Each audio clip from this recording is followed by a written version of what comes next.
presented by Sivani Recording Studio। DJ Umesh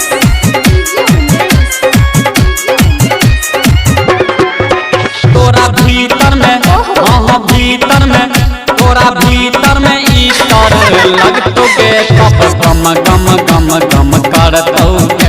तोरा भीतर में ईटर लगतोगे तब गम गम गम गम करतोगे। अच्छा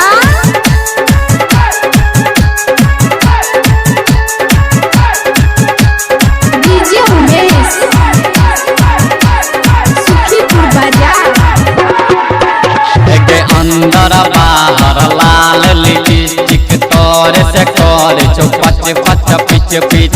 अंदर बाहर लाल लिपस्टिक तोरे से करे छो पच पच पिच पिच। जब भीतर में ईटर लगतोगे तब गम गम गम गम गम खोगे। जब भीतर में ईटर लगतोगे तब गम गम गम गम करतोगे। ये तोड़ दो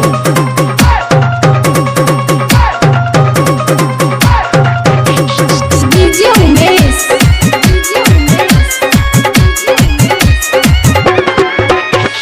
राइटर चंदन पर जहाँ पति कह छोरा छाग खेल करी। राइटर चंदन पर जहाँ पति कह छोरा छाग खेल करी। दुलार के बतिया मान जो साचो में तोरा कहे छो। दुलार के बतिया मान जो साचो में तोरा कहे छो। अच्छा तोरा भीतर हाँ भीतर में ईटर लगतोगे गम गम छौरी करतोगे।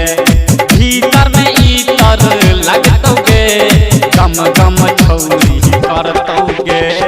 Sivani Recording Studio।